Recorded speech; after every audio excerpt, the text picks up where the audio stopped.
になったことはありませんが。まあ、なんというか、内密にな。すごいです。So first and foremost, I have been saying this for the past couple of weeks now since I discovered it myself, but the specific and perfect way to really enjoy Harem and Labyrinth of Another World is really by watching the uncensored version. So I definitely suggest taking to the high seas and waiting until the uncensored version is live.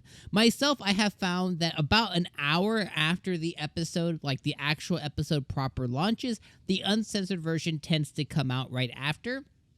And that's the one that I have been watching. You won't see any screenshots for that version for apparent reasons, YouTube. But that's the version I definitely suggest watching just to get the most out of the anime as it was supposed to have been depicted. So what I mean by that is the uncensored version, although it's I'll just call it what it is. It's the titty version. But that version essentially is what the creator, animators, everybody intended the anime to actually look like and to actually be depicted as.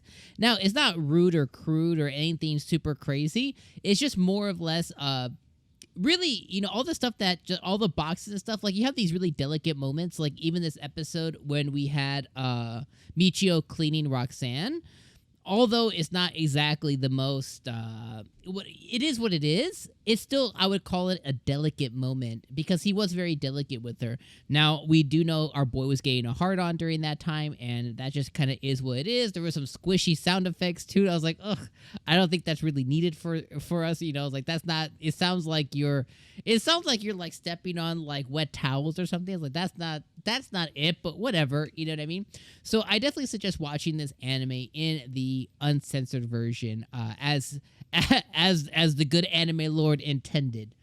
So I'll just kind of put that kind of PSA out there, and don't ask me in the comments where to find it. Just Google it. Google it, you'll find it. I promise. Reddit it. Take 90 seconds, and I guarantee you'll find it. Okay, so let's talk about this episode of Harem in the Labyrinth of Another World. This one was episode number 5. And this episode really ended up covering a few different things. So the first thing that it really ended up covering was solidifying a couple of nuances that end up happening within the world. The first one is that certain items, certain equipment, whether it be armor or plated breast armor, or for your leg armor, or the armor that goes around your arms and stuff, can be imbued or embellished with magic. And apparently it takes a blacksmith skill to be able to do that. Blacksmiths with the S in this world are dwarves. And apparently, based on the way Roxanne kind of told us, is dwarves are very untrustworthy. They always try and F over their customers, essentially. So what they'll tend to do is they will say that imbuing a certain item with magic failed. They'll take it as like a failed item, and then they'll sell it off to someone else. So that tells me that if Michio's smart enough, he can do a couple of things. He can try and still get equipment imbued with magic and, F it and just kind of like, see if it sticks. Or he can try and find somebody like on some kind of like black market, like a dwarven black market, and still try and purchase said items. Now, he took it one step further, and he said that he's going to try and recruit somebody, a specific blacksmith into his party, which is the smartest thing he could do. If he can get, a dwarf in his party, then he could have that, he or she teach him how to do blacksmithing. And I'm sure it's more than just dwarves, especially with his innate abilities to gain abilities, that he'd probably be able to get it. So that's probably where we're going to go next is, some kind of dwarven kingdom area, city, or maybe there's just like a blacksmith store or somebody that he can recruit. The next thing that the episode kind of solidified is there's a lot of different factors that go into jobs and applying jobs to each of them. We found out Roxanne, this episode has, she is the beast, I think it's like the beast master or beast warrior. That's like kind of like her default setting. But she ended up at Monk this this episode, with being able to fight barehanded, but she also had like explorer and sword fighter and a lot of other options within her. And apparently people will gain a class or they'll gain a job based on the way that they fight. So there might be like, oh, if she primarily fights with legs, like kicks, there might be a job that comes from there. There's a thief class, so depending if they what they steal, they might be able to get a thief class. And this goes not only for Roxanne, but this goes for Michio himself. And he can kind of tweak and f around with his settings. So I thought that was really cool. So we kind of learned that there is a job system, and Michio can kind of manipulate that job system for whoever is in his party. And as they kind of begin to explore more, we can find that out.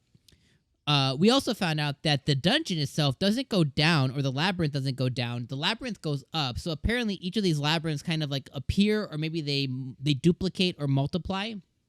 And when they appear, they're kind of like a disease. They kind of continue to grow and grow.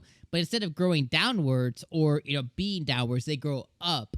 And the way to defeat a labyrinth, which it sounds like it is possible, is with high-level magic, but also defeating each floor boss. So you play level 1, or you explore level 1, you defeat the boss level 1, level 2, and then depending on how high that specific labyrinth ends up going, then once you get to the tippy top, defeat that boss. That's how you defeat that. So that's also very, food for thought, food for knowledge. Very good to learn on how that specifically works as well. The next thing is, he brought to the table to Roxanne about the party again, and about, creating a party and everything else. And basically, Roxanne gave him the green light of like, of course you're going to do that, master, which he translated into that as harem sex. So good for Michio. That means that Roxanne's totally okay with having a party, and she's totally okay with sharing. At the end of the day, when you're in this kind of world, it totally makes sense to really, get your ranges out there and really like extend yourself. And in Michio's case, he was a big old virgin boy in Japan where he came from. So, have fun. So that's one of the things that I always think is a little prude about a lot of anime. It's like the main character is always like, oh no, I cannot touch a girl, no touchy, no touchy. It's like, at the end of the day, we all have, we're all, animals, and we all have desires, and in his case, we all have sexual desires.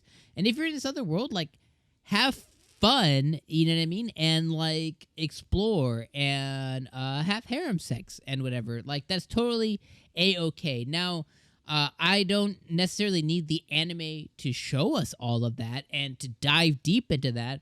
But, just little tips of the hats and little nods at things happening, that's kind of what I end up looking for. But just, the fact that it's happening, even if we don't actually see it, which, again, there's an uncensored version, so we probably will see it. But in other anime, I'm always okay with just, a little tip of the hat, a little starring kissing, then a cutaway. It doesn't need to be full-on hentai, just, a little nod. But definitely, we know that he's going to recruit a lot more members, and he'll probably even have a little dwarf up in there, too, so...